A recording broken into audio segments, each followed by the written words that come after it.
कि उनसे बढ़कर इस पृथ्वी पर कोई दूसरा भगवान विष्णु का भक्त नहीं है। उनका व्यवहार भी इस भावना से प्रेरित होकर बदलने लगा।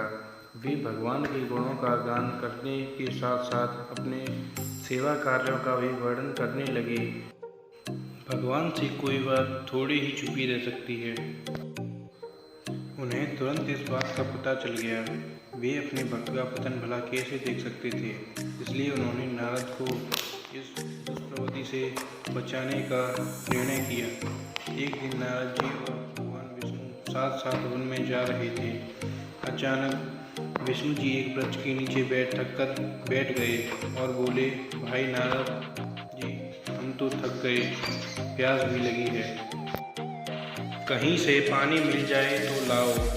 हमसे तो प्यास के मारे चला नहीं जा रहा, हमारा गला सूख रहा है।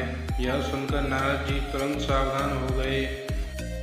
उनके होते हुए भगवान भला प्यासे रहें। वे बोले, भगवान अभी लाया, आप थोड़ी देर प्रतीक्षा करें। नारद जी एक ओर दौड़ लिए।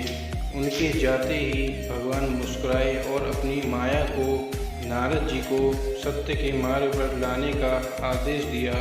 माया शुरू हो गई। नारद जी थोड़ी ही दूर गए होंगे कि उन्हें एक गांव दिखाई पड़ा, जिसके बाहर कुएं पर कुछ युवा स्त्रियां पानी भर रही थी। कुएं के पास जब वे पहुंचे तो एक कन्या को देखकर अपनी सुध बुध खो बैठे, बस उसे ही निहारने लगे। वह यह भूल गए कि भगवान के लिए पानी लेने आए थे।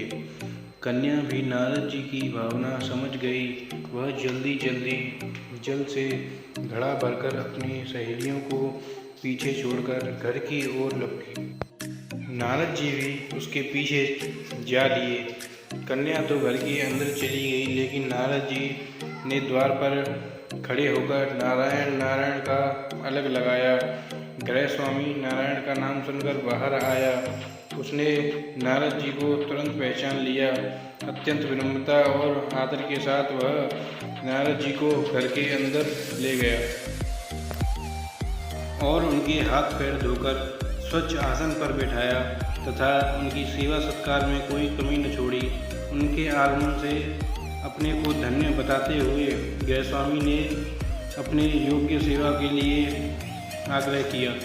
नारद जी बोले, आपके घर में जो कन्या अभी जल का घड़ा लेकर अभी अभी आई है, मैं उससे विवाह करना चाहता हूँ। नारद जी की यह बात सुनकर गृहस्वामी एकदम चकित रह गया, लेकिन उसे प्रसन्नता भी हुई कि मेरी कन्या एक ऐसे महान योगी तथा संत के पास जाएगी। उसने स्वीकृति प्रदान कर दी और नारद जी को अपने घर में रख लिया। 2-4 दिन पश्चात शुभ मुहूर्त में उसने अपनी कन्या का विवाह नारद जी के साथ कर दिया तथा उन्हें गांव में ही उतनी धरती का टुकड़ा दे दिया, खेत करके वे आराम से अपना और अपने परिवार का पेट भर सकें। अब नारद जी की पीड़ा एक कुटी पर टंगी रहती, जिसकी ओर उनका ध्यान बहुत कम जाता। अपनी पत्नी के आगे नारायण को भी भूल गए।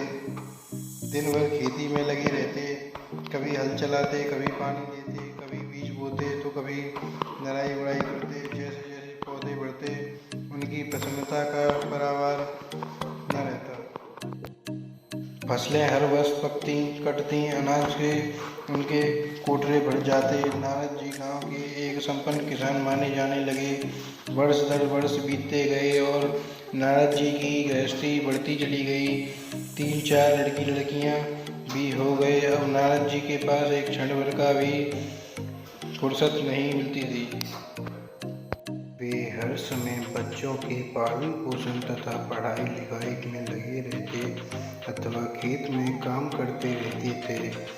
अचानक एक बार तेज बारिश हुई, जिसने कई दिनों तक बंद होने का नाम नहीं लिया। बादलों की गरज और बिजली भी कड़क से हृदय में भय उत्पन्न कर दिया। मूसलाधार वर्षा ने गांव के पास बहने वाली नदी में बाढ़ की स्थिति पैदा कर दी। चारों ओर पानी ही पानी फैल गया। कच्चे पक्के सभी मकान ढहने लगे, घर का सामान बह गया। पशु भी डूब गए, अनेक व्यक्ति मर गए, गांव में त्राहि त्राहि मच गई। नारद जी अब क्या करें? उन्होंने भी घर में जो थोड़ा कीमती सामान बचा था उसकी गठरी बांधी और अपनी पत्नी तथा बच्चों को लेकर जान बचाने के लिए पानी से होते हुए बाहर निकलने लगे। नारद जी बगल में गठरी थामे एक हाथ से एक बच्चे को पकड़े और दूसरे हाथ से अपनी पत्नी को संभाले हुए थे। पत्नी भी एक बच्चे को गोद में और एक का हाथ पकड़े धीरे धीरे आगे बढ़ने लगी।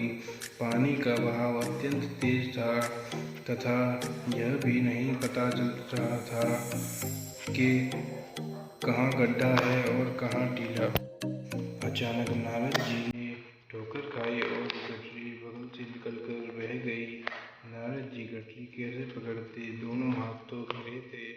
मन मसोक कर सोचा फिर कमा लेंगे। कुछ दूर जाने पर पत्नी एक गड्ढे में गिर पड़ी और गोद का बच्चा छूटकर बह गया। पत्नी बहुत रोई, लेकिन क्या हो सकता था। धीरे धीरे और दो बच्चे भी पानी में बह गए। उन्होंने बहुत कोशिश की बचाने की, लेकिन कुछ न हो सका। दोनों पति पत्नी बड़े दुखी, रोते कलपते एक दूसरे को सांत्वना देते हुए ऊंची जगह चढ़ते रहे। एक जगह आगे चलकर दोनों एक गड्ढे में समा गए।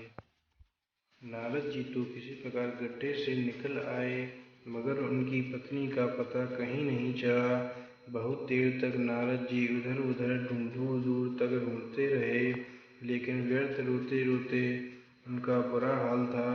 हृदय पत्नी और बच्चों को याद कर करके फटा जा रहा था। उनकी तो सारी गृहस्थी उजड़ गई थी।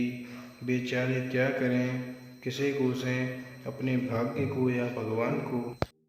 भगवान का ध्यान आते ही नारद जी के मस्तिष्क में प्रकाश फैल गया और पुरानी सारी बातें याद आ गईं। वे किस लिए आए थे और कहाँ आ गए। ओह, भगवान विष्णु तो उनकी प्रतीक्षा कर रहे होंगे। वे तो उनके लिए जल लेने आए थे और यहाँ गृहस्थी बसाकर बैठ गए। वर्षों बीत गए गृहस्थी को बसने में और फिर सब नष्ट हो गया। क्या भगवान अब भी मेरी प्रतीक्षा में उसी वृक्ष के नीचे बैठे होंगे? यह सोचते ही बाढ़ नदारद हो गई और गांव अंतर्ध्यान हो गया। वो तो घने वन में खड़े थे। नारद जी पछताते और शर्माते हुए दौड़े। देखा कुछ ही दूर पर उसी वृक्ष के नीचे भगवान लेटे हैं। नारद जी को देखते ही उठ बैठे और बोले, अरे भाई नारद, कहाँ चले गए थे? बड़ी देर लगा दी, पानी लाए या नहीं? नारद जी भगवान एक चरण पकड़कर बैठ गए और लगे अश्रु बहाने।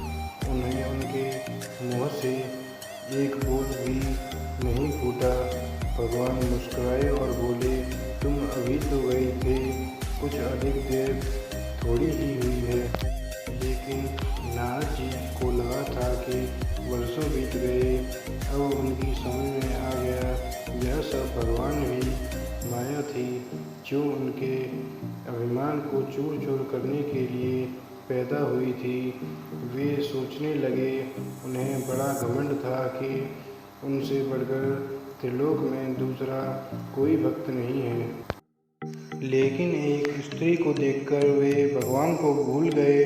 उनको पछतावा होने लगा और उनका घमंड जरा सी देर में ढेर हो गया। वे पुनः श्रद्धा और विनम्रता के साथ भगवान के गुण गाने लगे।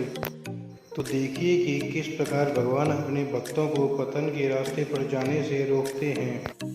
अगर आपको यह कहानी अच्छी लगी तो वीडियो को लाइक करें और चैनल को सब्सक्राइब करें।